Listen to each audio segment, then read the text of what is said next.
Et le titre de la pensée de ce matin, c'est « Quand tu passes à côté de la vraie grâce ».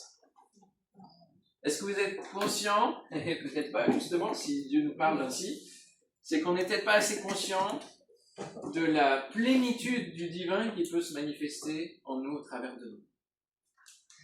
De cette grâce que Dieu veut nous faire, cette grâce incomparable que nous avons chantée, à laquelle Dieu veut nous faire participer. Et donc on va lire dans l'évangile de Jean une histoire, au chapitre 5, un peu une drôle d'histoire. C'est un texte épineux, sur lequel, épineux pour les théologiens. Explique-moi. Jean chapitre 5, verset 1er. Il est dit qu'il y eut une fête des Juifs. À ce moment-là, Jésus monte à Jérusalem pour la fête. Or, à Jérusalem, près de la porte des brebis, il y a une piscine qui s'appelle en hébreu Bethesda. Elle a été redécouverte de manière archéologique quand on a voulu faire une construction d'église dessus. Et du coup, on n'a pas fait la construction d'église, mais on a découvert tout cet édifice-là, cette piscine, et qui a 5 portiques, donc c'est assez grand, c'est assez costaud. Sous ces portiques étaient couchés en grand nombre des malades, des aveugles, des boiteux, des paralytiques, qui attendaient le mouvement de l'eau. Et là, c'est un rajout d'un scribe des siècles 5 et 6e siècle, donc c'est un ajout qui n'est pas forcément à considérer parce qu'il est très orienté. Il expliquait au verset 4, « Car un ange descendait de temps en temps dans la piscine et agitait l'eau, et celui qui descendait le premier après que l'eau avait été agitée était guéri, quelle que soit sa maladie. » Donc je rappelle, c'est un ajout. D'accord ? Là se trouvait un homme malade depuis 38 ans, et c'est là l'important. Jésus, l'ayant vu coucher, et sachant qu'il était malade depuis longtemps, lui dit « Veux-tu être guéri ?» Le malade lui répondit « Seigneur, je n'ai personne pour me jeter dans la piscine quand l'eau est agitée, et pendant que j'y vais, un autre descend avant moi. » « Lève-toi, lui dit Jésus, prends ton lit et marche. » Aussitôt, cet homme fut guéri, il prit son lit et marcha. C'était un jour de sabbat. Et il y a une précision parce que dans la suite, le fait que ce soit une guérison au jour de sabbat, c'est problématique pour certains. Alors, quand tu passes à côté de la vraie grâce, eh bien, tu peux te retrouver en fait dans cette même situation que cet homme-là, et tu penses ton rapport à Dieu comme avec la loterie. Vous connaissez le loto, la loterie, les jeux de hasard, vous grattez, vous gagnez assez peu souvent. Ou alors des petites sommes, on est d'accord, je ne sais pas si vous avez déjà testé. Et moi j'ai déjà testé, je me souviens, mon grand frère m'avait offert ça comme cadeau de Noël quand j'avais une dizaine d'années. Et j'avais gratté, j'avais peut-être gagné 10, 20 euros. Jeu de hasard, donc la loterie, ça tombe sur 1 sur des millions de joueurs. Et parfois, et souvent même, plusieurs peuvent avoir ce rapport-là à Dieu. C'est-à-dire chercher le miracle en attendant que ça tombe un jour sur le miracle. Mais avant que ça vienne, on attend désespérément. Dans la même position, sous ces portiques étaient couchés en grand nombre des malades, des aveugles, des boiteux, des paralytiques, tous avaient la même aspiration, être guéris. Mais un sur tout cela était guéri de temps en temps, quand il se plongeait dans l'eau. Alors la question est posée, vers quel Dieu venons-nous ? Parce que si nous avons ce rapport-là à Dieu, c'est qu'il faut se poser la question sur quelle vision de Dieu nous avons, ou vers quel Dieu nous venons. Alors remettons du contexte, cette piscine de Bethesda était sûrement, non pas un lieu juif, même si c'est à Jérusalem, mais un lieu qui avait été transformé par les Grecs, avec l'influence helléniste, et même avec les Romains, parce que les deux étaient très similaires, et en termes de Dieu, ça changeait de nom, mais on avait les mêmes réalités. Et donc cette piscine était sûrement consacrée au dieu Asclépios, que vous voyez souvent, avec le sigle du serpent au niveau de la pharmacie, qui est le dieu de la médecine. Ah, c'est ça ? Ouais. Ça vient de là. Ça vient pas de Bethesda même, mais ça vient donc le sigle vient de ce dieu-là, qui est représenté avec le serpent, etc. Et donc cette piscine comportait 2 bassins et 2 sources qui l'alimentaient. Et donc lorsque les prêtres liés à cette divinité actionner les tuyauteries pour remplir ou vider les bassins, etc., ça faisait une agitation au niveau de l'eau. Donc voilà l'explication réelle de cette agitation que le scribe, lui, chrétien, va un petit peu christianiser en disant, voilà, c'est un ange qui vient, qui remue l'eau. Mais on sait qu'en termes de concept biblique, c'est compliqué d'accepter qu'un ange descende juste pour en guérir un comme ça, épisodiquement. Parce que la vraie grâce, c'est pas ça. La vraie bénédiction de Dieu, c'est pas ça. Donc, à cette époque-là, il y avait plusieurs croyances. Les Grecs croyaient en un certain Dieu, les Romains croyaient en un certain Dieu, les Juifs croyaient en un Dieu.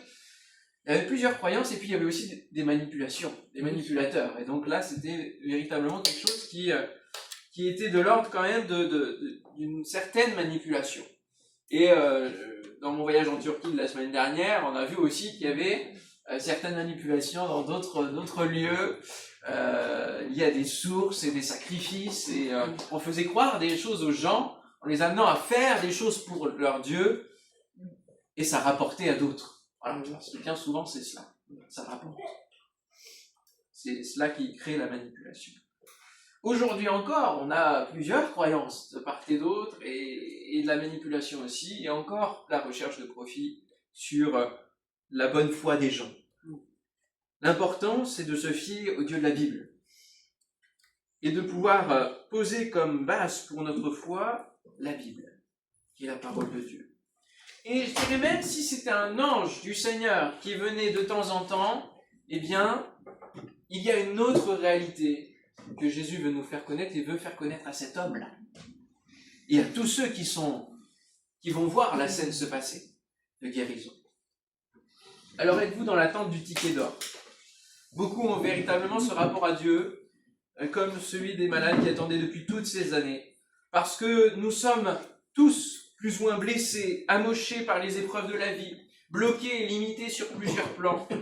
Et nous sommes comme l'attente du ticket d'or, tablette de chocolat après tablette de chocolat, le ventre s'épaissit, mais on n'a pas de ticket d'or qui sort. C'est au petit bonheur la chance.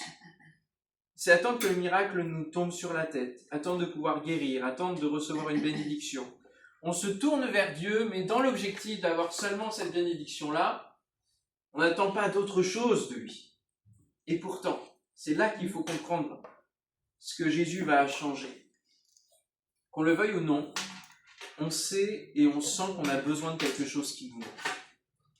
Au-delà d'une guérison physique, au-delà de la solution à nos problèmes, il y a un vide en forme de Dieu, dit Pascal, Blaise Pascal. Un vide qui appelle à rejoindre l'harmonie du Jardin d'Éden, d'où l'homme a été chassé. Et ce vide est appelé à être rempli par le divin. Pourquoi ? Parce que c'est le divin, c'est Dieu qui nous a créés. Et donc l'homme ne peut pas vivre sans celui qui l'a créé, sans cette grâce, sans cette bénédiction, sans ce flux continu, finalement, qui peut couler en lui. Et Dieu ne désire pas être un distributeur de bénédictions seulement. Il ne désire pas être un ticket de loterie où, selon un hasard très aléatoire, certains seulement recevraient un miracle. Parce que le concept biblique, et notamment celui du Nouveau Testament, c'est de nous dire que nous sommes tous l'objet de la bénédiction de Dieu, si nous le voulons. Nous pouvons tous accéder à cette vraie grâce, à cette bénédiction. Les miracles ne viennent pas en nous tombant sur la tête, mais c'est en allant chercher qui est Dieu, l'auteur de la bénédiction, plus que la bénédiction elle-même. Et tu passes à côté de la vraie grâce quand tu viens chercher seulement la bénédiction, au lieu d'être en relation avec celui qui bénit. Parce que tu loupes plein de choses. Tu loupes une transformation réelle de vie. Tu loupes cet amour-là que nous avons chanté. Alors on chante extravagant, bon c'est peut-être pas le meilleur des mots. Mais on sent bien qu'il y a quelque chose qui déborde. Au-delà d'une justice qui doit se faire, Dieu, bien sûr, est appelé à trier les méchants et les bons, parce qu'on comprendra bien qu'au ciel, il n'y ait pas Hitler, sauf s'il a demandé pardon. Mais on comprend bien qu'il y a besoin d'une justice pleine, d'une justice véritable. Et dans le cadre de cette justice, il y a un amour, justement, de Dieu qui déborde, qui ne veut pas que le méchant meure, mais qu'il se tourne, qu'il change de vie, qu'il se tourne vers Dieu, et qu'il puisse accéder à la vie éternelle. Si on prend une autre image, celui de l'héritage, et c'est l'histoire du fils prodigue dans la Bible, il y a un jour un fils qui est le fils d'un grand maître, qui a plein de richesses, hein, et il va tuer son père prématurément en lui demandant son héritage parce que lui, il va aller vivre la belle vie, il va aller loin du père, il veut profiter de la vie. Son père va lui donner, même si la mort dans l'âme, je dirais, parce que dans la culture sémite, c'était quand même dire bah tu meurs. Hein. Bon, aujourd'hui encore, hein, tu demandes l'héritage plutôt que personne, c'est quand même pas très sympathique pour le parent. Il va prendre cette richesse, il va la dilapider dans les jeux, sûrement, dans la fête, puis il va se retrouver à devoir manger les mêmes choses que ce que les cochons qu'il garde, parce qu'il doit bosser, il doit avoir de l'argent. Il va manger les mêmes choses que ces cochons, et il va repenser à la maison de son père, où il y a encore plein de richesses, où il y a encore toute cette abondance. Et il va comprendre que d'avoir vécu sur l'héritage qui s'est arrêté, c'est pas la vraie grâce. C'est pas là qu'est la vraie bénédiction. Et donc il va retourner vers son père, en disant j'ai péché, j'ai mal agi, j'ai dilapidé tes biens, mais je veux revenir dans la maison du Père. Parce que là, continuera de couler toujours cette richesse, cette bénédiction. Et c'est vraiment l'image de chacun d'entre nous qui voulons vivre parfois notre vie par nous-mêmes, on veut se gérer par nous-mêmes, et finalement on dilapide dans des mauvais choix, dans des décisions parfois prises à la légère, tout le potentiel de vie que l'on peut avoir, que Dieu nous a donné, Dieu nous confie jour après jour. Et on va par nos choix, par nos décisions, par nos mauvaises rencontres aussi parfois, par les jeux d'influence, se retrouver à terre. Et c'est là, et c'est peut-être aujourd'hui, qu'il faut réfléchir, de se dire, mais si je revenais à la maison de mon Créateur, si je venais découvrir à nouveau le Créateur et connaître cette vraie grâce, ce potentiel de vie qu'il veut mettre en moi et qu'il veut déployer véritablement au travers de moi, une vie abondante. Et c'est ce qui est dit aussi dans ce même évangile de Jean, c'est Jésus qui parle, hein, disant qu'il veut, avec cette image des brebis qui suivent le berger, Jésus étant le berger, il veut que les brebis, elles aient la vie et qu'elles soient dans cette vie abondante. Alors ne passons pas à côté de cette grâce. Et c'est pareil pour le frère aîné de ce fils prodigue. Si le fils prodigue, lui, est parti dans le monde un temps et puis est revenu, le frère aîné, lui, était dans la maison du Père mais n'en profitait pas. Et ça, c'est l'image du chrétien qui a tellement acquis de choses et d'intelligence et de connaissances au travers de la Bible qu'il n'est plus capable de voir que Dieu va encore déployer sa grâce, sa bénédiction. Et donc le frère aîné est jaloux de l'attitude du père envers le fils prodigue qui revient. Il dit, lui, il a dilapidé tes biens, tu lui ouvres ta maison, tu le veux au gras, tu l'honores. Et puis moi, je suis là dans ta maison, et puis il se passe rien, je suis jamais guéri. J'ai pas de réponse à mes prières. Et là, de la même manière, ce matin, peut-être que le Seigneur vient vous chercher ou vous dire, mais tu passes à côté de la vraie grâce.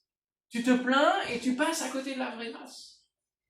Arrête de te plaindre et reviens te connecter à moi, me découvrir tout à nouveau et profiter de cette plénitude que je veux faire découler dans ta vie. Mais je ne peux plus la faire découler parce que ta vision sur moi est déjà finie, limitée, bloquée. Alors il y a peut-être, on a plusieurs situations, hein, on a vécu, j'ai évoqué ceux qui ont un rapport à Dieu un petit peu comme à la loterie. Eh bien, d'autres peuvent se dire que Dieu ne peut pas être aussi facilement accessible. Je vous parle d'une vie abondante, de quelque chose qui a l'air très facile, très accessible. Et oui, c'est ça. C'est véritablement ça. La grâce de Dieu est accessible et saisissable dès qu'on lit la parole, dès qu'on demande à Dieu de se révéler à nous, dès qu'on demande au Saint-Esprit de nous remplir, dès qu'on désire cette vie avec Dieu, qu'on demande pardon, qu'on vient comme ce fils prodigue auprès de Dieu. Oui, c'est facile. Dieu nous ouvre ses portes parce qu'il est rapide pour pardonner. Il est fidèle et juste pour nous pardonner, pour venir nous restaurer, pour venir nous guérir, pour venir nous transformer. Là se trouvait un homme malade depuis 38 ans. 38 ans, c'est long. J'ai pas encore été jusqu'à 38. Mais déjà, c'est long si je considère que je suis paralytique pendant 38 ans. On a le temps de réfléchir. 38 ans d'espoir. 38 ans de vie. Et j'imagine qu'on a véritablement du temps pour réfléchir, assis au bord de cette piscine, posé là. Le temps de réfléchir à la vie, à notre vie, à la vie des autres, de ceux qui passent là, derrière ces portiques, qui ont leurs jambes, qui ont tout pour bien vivre et qui dilapident leur vie, alors que cet homme-là, on se met à sa place. Ah, si j'avais mes jambes, je pourrais faire ceci, faire cela.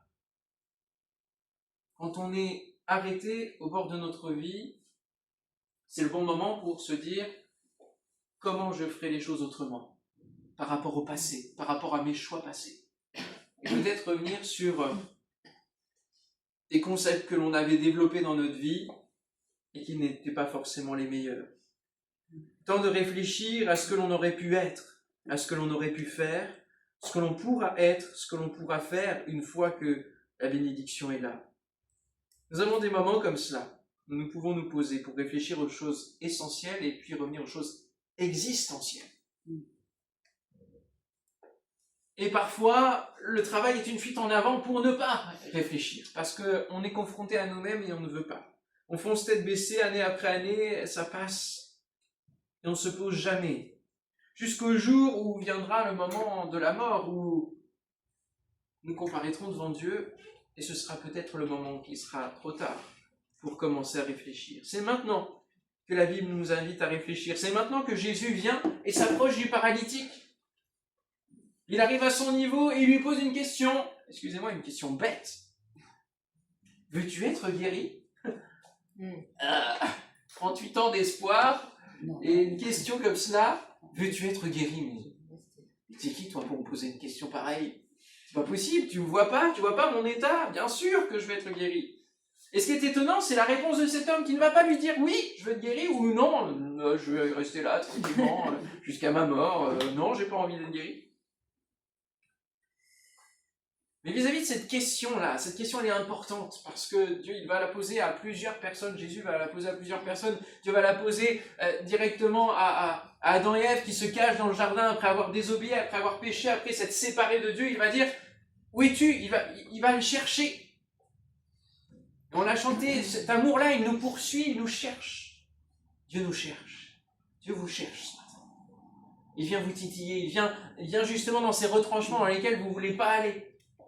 Les choses existentielles que vous ne voulez pas réfléchir, pas aborder avec vous-même. Il vient chercher cela. Il vient chercher la véritable volonté, le véritable objectif de cette guérison. Et face à cette question, veux-tu être guéri? Aujourd'hui, je pourrais dire le nombre de reproches que l'on pourrait entendre dans ce type de situation et face à ce type de questions. Imaginez Dieu qui vous demande si vous voulez vraiment ce que vous lui demandez depuis des années. Et bien souvent, on peut entendre des reproches, disant oui, si seulement il y avait un Dieu. Mais quelle est la réponse de l'homme face à la question de Dieu? La réponse de l'homme est bien souvent la haine, et bien souvent la guerre, et bien souvent de dire je vais gérer, ne t'inquiète pas Dieu, reste tranquille dans ton coin, tu n'existes pas, donc je gère. Et on voit ce que ça donne. Et la réponse de cet homme, c'est « Seigneur, je n'ai personne pour me jeter dans la piscine quand l'eau est agitée, pendant que j'y vais, un autre descend avant moi. » Sa réponse n'est ni un oui, ni un non, mais une réponse conditionnée à un objectif. Il est dans un tunnel, dans un espoir tenu depuis tant d'années, qu'il ne peut pas répondre directement à la question parce que ça vient trop le chercher. Et tant que l'objectif n'est pas atteint, il y a des personnes comme ça, tant que leur objectif de vie n'est pas atteint, tant qu'ils n'ont pas atteint un certain statut professionnel, une certaine carrière, une certaine gloire dans ce monde, ils ne vont pas entendre ce que les autres lui disent autour. Ils ne vont pas entendre ce que les autres disent. Et quand l'espoir s'éteint et n'est jamais atteint, eh bien ces personnes-là s'écroulent. Depuis 38 ans, tout ce que j'entreprends échoue. Toute mon énergie est concentrée dans un seul objectif. Et si l'objectif est atteint, S'il y a guérison, si tu es guéri, qu'est-ce qui se passe ensuite? Peut-être cet homme n'y a jamais réfléchi. Parce qu'il aussi entre espoir et désespoir.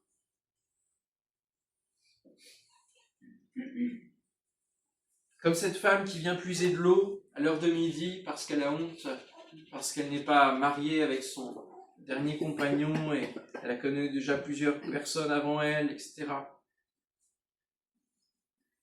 Elle vient puiser de l'eau, qui désaltère juste pour un moment. Jésus va lui répondre, si tu connaissais le don de Dieu et qui est celui qui te dit, donne-moi à boire, tu lui aurais toi-même demandé à boire et il t'aurait donné de l'eau vive. Tu passes à côté de la vraie grâce. Parce que tu ne places pas ton espoir dans le bon espoir, dans le bon objectif. Vois-tu que c'est Dieu qui te parle? Vois-tu que c'est Jésus qui te parle? L'homme paralytique, même s'il appelle Jésus Seigneur, Maître, parce qu'il voit que c'est quelqu'un qui n'a pas peur de venir aborder ses malades, quelqu'un qui est peut-être dont il a entendu parler, il va dire Seigneur, mais il ne reconnaît pas le Fils de Dieu en lui. Qui lui pose cette question. Il ne demande d'ailleurs pas d'aide, peut-être déçu par des amitiés précédentes ou des propositions précédentes qui n'ont pas abouti. Il ne pose pas de questions sur l'identité de Jésus, étant concentré sur son objectif, pensant que la vraie liberté est dans cette piscine. Il aimerait vivre dans la dimension de ce que veut dire Bethesda. Bethesda, ça signifie maison de miséricorde, maison de grâce. Il aimerait tant vivre cela. Et Jésus lui pose la question, veux-tu être guéri, pour questionner sa réelle volonté derrière toute action, pour révéler la valeur et le poids de son espoir, pour questionner la fondation de son objectif de vie. Veux-tu vraiment une autre vie? Vois-tu Dieu te parler? L'entends-tu s'approcher de toi au travers de différents moments de ta vie où tu as pu être protégé d'un grand danger, d'un malheur, où tu as été bien conseillé, bien entouré, des paroles qui t'ont vraiment donné accès à d'autres saisons de vie. L'entends-tu ce matin te parler au travers de ce culte? Là où les religions disent de tout temps, devoir faire quelque chose pour obtenir la grâce de Dieu, la Bible, elle nous indique que c'est Dieu qui s'est approché en premier de nous pour ouvrir l'accès de nouveau à cette grâce, pleine et entière pour chacun, sans distinction de personne. C'est lui qui a fait le premier pas pour la mettre en place, la mettre en œuvre, et ce n'était pas que des mots puisqu'il l'a mis en œuvre au travers de la croix, au travers de Jésus qui s'est sacrifié, s'est fait pécher pour nous, qui a pris tout le péché du monde et qui a dit, maintenant ça y est, c'est bon, vous êtes graciés. Même si vous ne pouviez pas vous sauver par vous-même, vous êtes graciés. Je vous fais grâce et vous avez accès à la vie éternelle, même si vous ne la méritez pas. Alléluia. C'est un Dieu qui se donne, un Fils de Dieu qui se fait pécher pour nous et qui peut ainsi nous faire grâce, nous pardonner, nous amener à une autre vie. C'est trop facile ce que tu me racontes ce matin. Mais la Bible dit dans Romains 6, 23, car le salaire du péché c'est la mort, mais le don gratuit de Dieu c'est la vie éternelle en Jésus-Christ notre Seigneur. Et ce qui est intéressant, c'est celui qui l'écrit, l'apôtre Paul, qui écrit aux Romains. Et cet apôtre Paul, il est passé de persécuteur des chrétiens, pharisiens, ancrés dans la loi mosaïque juive. Et il a basculé en devenant suiveur de Jésus, apôtre de Jésus. Et donc il sait bien de quoi il parle quand il parle de grâce, parce qu'il a été arrêté sur ce chemin de Damas, il a vu Jésus, il a changé de vie radicalement. Et il insiste sur le don gratuit. Un don n'est-il pas gratuit par définition? Si! Mais Paul insiste, c'est un don gratuit pour qu'on comprenne bien que la vraie grâce, elle est disponible. Elle est vraiment gratuite. Il n'y a pas de coup fourré derrière. Dieu n'est pas un homme pour nous tromper. Il est là pour que nous puissions saisir cette grâce. Lève-toi, lui dit Jésus. Prends ton lit et marche. Aussitôt cet homme fut guéri, il prit son lit et marcha. L'obéissance, tout simplement, à cet ordre qui est donné. Quand tu saisis toute la grâce de Dieu, tu peux le faire avec la simplicité de la foi. Et l'apôtre Paul indique, c'est par la grâce que vous êtes sauvés, par le moyen de la foi, cela ne vient pas de vous, c'est le don de Dieu, Éphésiens 2:8. Jésus ne lui propose pas une petite grâce, à savoir l'amener dans la piscine au moment où l'eau s'agite.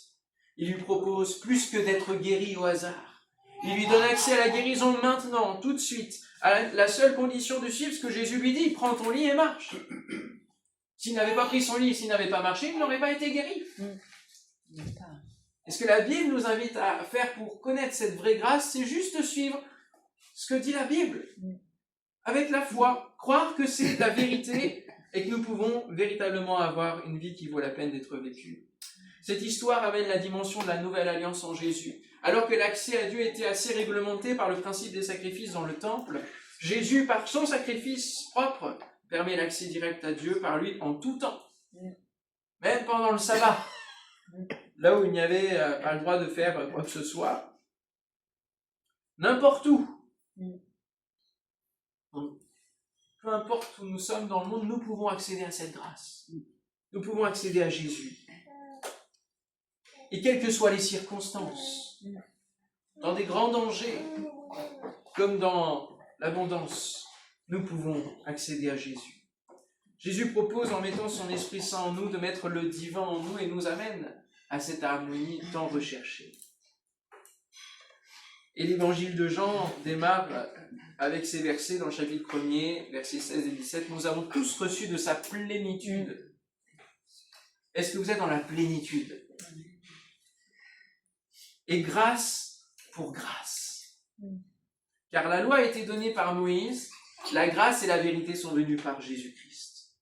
Donc il y a la justice qui a été posée, le cadre, pour éviter aux hommes de faire vraiment n'importe quoi et d'aller de mal en pis, même si aujourd'hui ça continue. Mais il y avait un cadre de justice posé. Il y a la grâce et la vérité, pour ne pas rester enfermé dans le principe de la mort, qui est le salaire du péché. La grâce et la vérité sont venues par Jésus-Christ. Quand tu saisis toute la grâce de Dieu, eh bien c'est un but plus grand que ta guérison physique. Les Juifs dirent donc à celui qui avait été guéri, c'est le sabbat, il ne t'est pas permis d'emporter ton lit. Vous voyez la folie de l'être humain. L'homme est guéri depuis 38 ans, il le voit, hein. Il passe à côté des portiques, il voit, tous les malades ils considèrent, ils observent. À peine est-il guéri, tac, la loi vient fermer l'espoir de la grâce. Alors il ne se démonte pas. Il leur répondit, celui qui m'a guéri m'a dit, prends ton lit et marche. Ils demandèrent, qui est l'homme qui t'a dit, prends ton lit et marche? Mais celui qui avait été guéri ne savait pas qui c'était, car Jésus avait disparu de la foule qui était en ce lieu. Depuis, Jésus le trouva dans le temple et lui dit, voici, tu as été guéri, ne pêche plus de peur qu'il ne t'arrive quelque chose de pire. Cet homme s'en alla et annonça aux Juifs que c'était Jésus qui l'avait guéri. Bon, ça va poser des problèmes à Jésus, mais bon, c'était un peu dans l'ordre des choses. Jésus a guéri cet homme, mais au-delà du miracle et de la réponse au malheureux qui crie à l'Éternel, il lui indique de ne plus pécher. Vous avez bien lu avec moi. Ne pêche plus de peur qu'il ne t'arrive quelque chose de pire. L'important, c'est pas d'être guéri dans cette vie-là, parce qu'il y a la mort au bout. Donc, à un moment donné, cette guérison, elle a un terme. Et même Lazare que Jésus a ressuscité dans les évangiles, il est mort à nouveau. Il y a un terme à la bénédiction terrestre. Jésus veut aller plus loin. Il veut lui dire, l'important, c'est le salut éternel. C'est ta vie éternelle. C'est de préparer ta vie éternelle, de garder la bénédiction et d'être dans la vraie grâce jusque dans la vie éternelle. Et là, tu seras dans une plénitude encore plus grande. Ce que Dieu vise, c'est notre guérison éternelle avec le Père. Jésus est venu afin que nous ne soyons plus séparés d'avec ce Dieu saint. Là encore que nous avons chanté ce matin. Vous voyez, tout était... José a choisi la liste indépendamment de ma préparation. Tout est aligné. Parce qu'on croit que Dieu nous conduit. Il nous guérit de cette séparation et pardonne pour cela le pécheur repentant en vue de son salut éternel. Dieu ne veut pas agir seulement pour ta courte vie d'ici-bas, mais il veut t'accorder sa grâce pour l'éternité. Mais elle est accessible dès maintenant. Amen. Je lirai en conclusion la suite du texte. Jésus reprit donc la parole et leur dit, en vérité, je vous le dis, le Fils ne peut rien faire de lui-même. Il ne fait que ce qu'il voit faire au Père. Et tout ce que le Père fait, le Fils aussi le fait pareillement. Car le Père aime le Fils et lui montre tout ce qu'il fait. On voit la communion entre le Père et le Fils. Il lui montrera des œuvres plus grandes que celles-ci, afin que vous soyez dans l'étonnement. La grâce encore plus abondante. Ce que tu as vécu jusqu'ici en tant que chrétien, en tant qu'enfant de Dieu, en tant que disciple de Jésus, ce n'est rien à côté de ce qu'il veut te faire connaître encore pour les temps à venir qu'il t'accorde. Car comme le Père ressuscite les morts et donne la vie, ainsi le Fils donne la vie à qui il veut. Le Père ne juge personne, mais il a remis tout jugement au Fils, afin que tous honorent le Fils comme ils honorent le Père. Celui qui n'honore pas le Fils n'honore pas le Père qui l'a envoyé. En vérité, je vous le dis, celui qui écoute ma parole et qui croit à celui qui m'a envoyé a la vie éternelle et ne vient point en jugement, mais il est passé de la mort à la vie. Et c'est ça l'extraordinaire de Dieu. C'est qu'en saisissant la grâce aujourd'hui, nous ne passons pas par le tribunal divin. En tout cas, on y passe, mais on ne s'arrête pas. Alléluia. Nos œuvres seulement seront jugées. Mais quant au salut, l'avocat qui s'appelle Jésus dira, il est gracieux. Il a saisi cette grâce pendant sa vie terrestre. Et nous pourrons accéder à la vie éternelle. Amen. On prie ensemble que cette méditation puisse pénétrer en nous, que ces réflexions puissent nous poursuivre et permettre de pouvoir avancer dans notre vie. Seigneur, nous te bénissons pour cette matinée, pour ta parole. Elle est chère à nos cœurs parce qu'on sent qu'il y a véritablement, elle est esprit et vie et elle nous parle, elle est une nourriture et comme nous l'avons chanté là aussi, tu es nos fondations, ta parole elle est sûre et solide. Il n'y a rien qui chancelle quand on s'appuie dessus, quand on place notre foi dans ce que tu dis, dans tes promesses, dans tes centaines de promesses de cette parole, quand on place notre foi dans l'œuvre de Jésus-Christ à la croix, alors nous ne chancelons pas. Mais notre vie, elle est fondée jusque dans l'éternité. Et nous savons en qui nous avons cru, nous savons quelle est notre joie qui réside en nous. Elle est durable, elle est pérenne. Et même si les épreuves de la vie sont là, eh bien nous savons sur qui nous appuyer. Merci Seigneur de nous donner de pouvoir réfléchir encore sur ces choses pendant cette semaine qui vient. Que ta parole puisse agir en nous et que nous puissions tous saisir cette grâce que tu veux nous offrir. Nous t'entendons ce matin dire au monde, mais si seulement vous connaissiez ce don, alors les choses seraient tellement différentes. Ce monde serait tellement différent. Et comme l'homme refuse de plus en plus de saisir cette grâce, alors ce monde prendra fin et tu en prépares un autre où il n'y aura plus ni deuil, ni larmes, ni souffrance. Et où nous pourrons nous réjouir éternellement et connaître cette plénitude. À toi la gloire, Seigneur. Que ton nom soit béni. Amen.